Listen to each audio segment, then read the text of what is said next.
I have a PhD in political science. I taught English at the University of California for 34 years. And now that I'm retired, I can devote all my time to writing books about deep politics. With the development of the atomic bomb, people worried about the decapitation of the American government.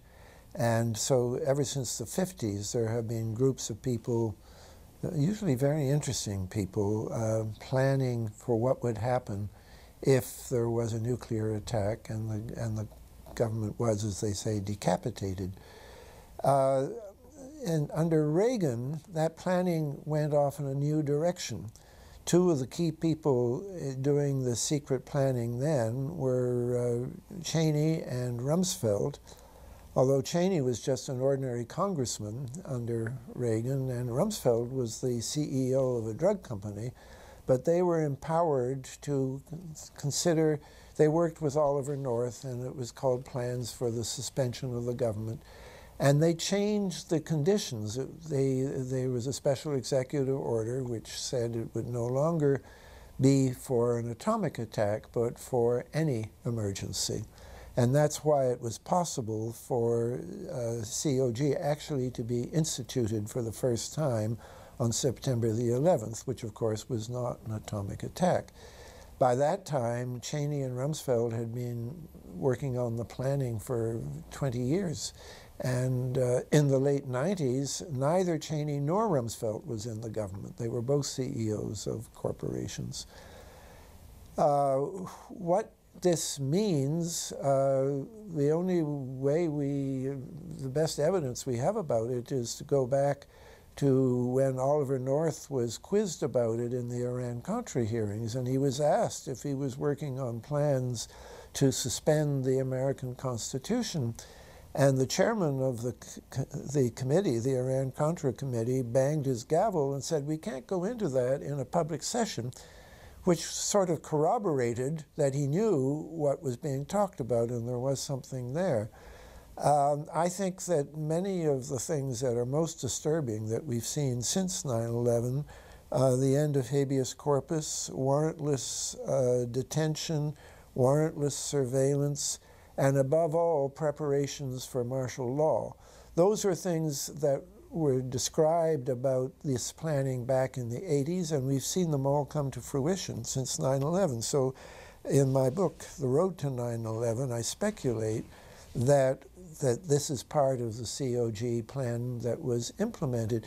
The fact is we don't know. Congress doesn't know. And when Congressman DeFazio of the Homeland Security Committee saw that the state of emergency authorizing this had been renewed yet again in 2007, and that there were COG provisions in the classified annex, he asked to see them, and he was told he didn't have the clearance to see them. And then the Homeland Security chairman on stationery officially asked and was told that the committee didn't have the clearances to see what the COG planning was. So that this is we're getting to two levels of government here. One level of government where we have checks and balances, what we call the constitutional government, and a higher level of COG government where the constitutional authorities are not allowed to go.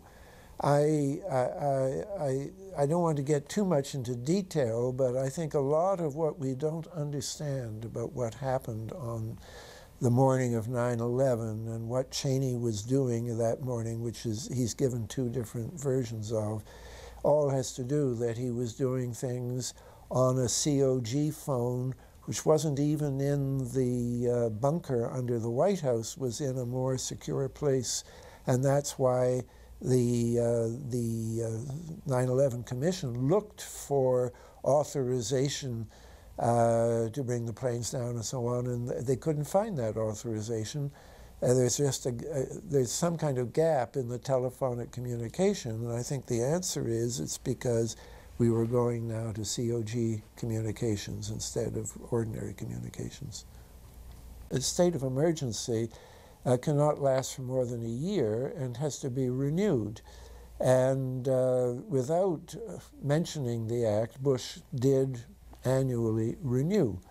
And so it was clear when Obama was elected that we were going to find out what Obama would do. And a former Congressman, Dan Hamburg, and myself appealed to Obama, first of all, not to renew it, and also we appealed to Congress to observe another part of the same law that says that if there's any state of emergency is declared, then Congress shall, it's not an option, they're required by law to review it within 6 months and either terminate it or render it official. And we were waiting to see, and unfortunately Obama disappointed us just in September 2009. He then did, for the first time mentioning the act, say that under the terms of the act he was extending the state of emergency for another year. But this is not really a legal state of emergency under the act, because for it to be legal, Congress should have approved it. And it was a terrible disappointment that we asked on the internet, we asked people to write their congressman, make sure Congress did this.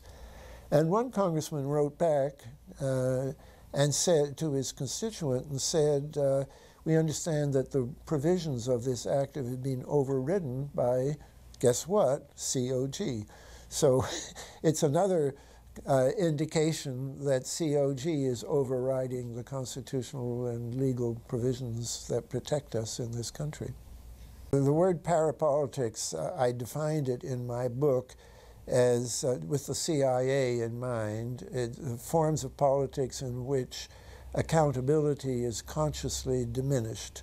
Now, the word is caught on. It's being used by all kinds of people, and it's being used slightly differently today, mostly because of what's happened in Colombia. I think now in Colombia you have a government, but you also have these paramilitary forces that are supported by drugs and hire themselves out to landlords to kill peasants who are organizing for their rights or to kill union organizers. There are two executives of an American company, the Drummond Coal Company, who face indictment now because they hired these para people to do this. The state is so, it's such a topic of discussion in Colombia. They keep calling the state and the para-state. The politics, which is what goes on in Congress and in Bogota, and the parapolitics, which is what's going on in the countryside when these drug forces are enforcing. And the word, so I no longer own the word, but it's roughly what I mean. I also wrote a book called Deep Politics and the Death of JFK, and in that book I tried to distinguish between parapolitics, which is something you consciously do and set up as a system, versus deep politics, which is just something that you have to live with as a fact.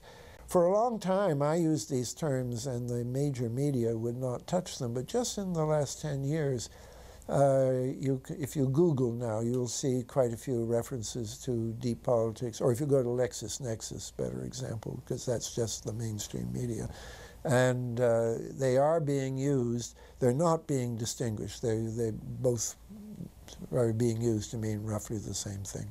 Organized crime fits into the whole structure of how this country is governed, and this helps explain how not just how Kennedy could be killed, but also, more interestingly, how the forces of government would immediately cover it up with a false story that Oswald did it and acted alone.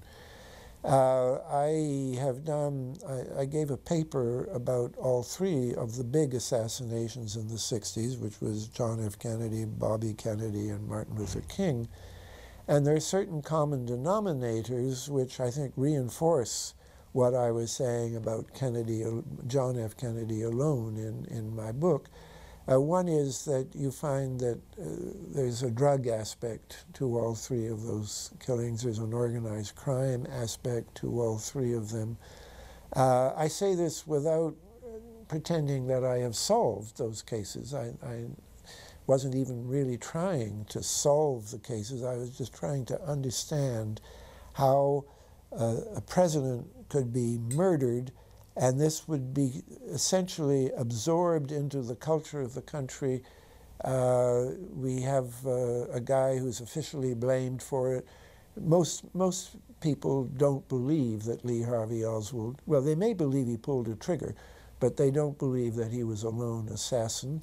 And yet, most people don't particularly care about it. We're just having to live with that.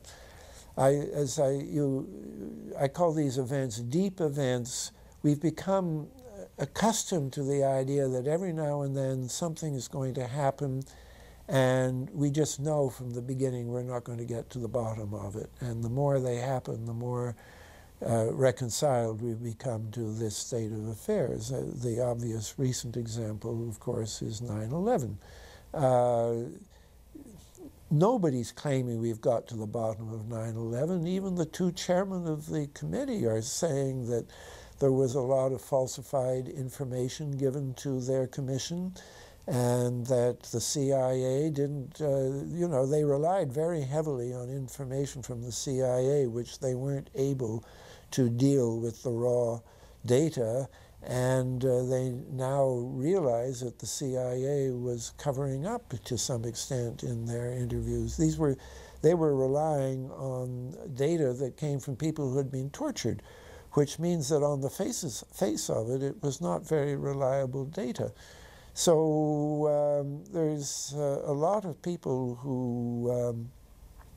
who recognize that we don't know the truth about 9/11, but here is an event which has changed the whole constitutional situation in this country.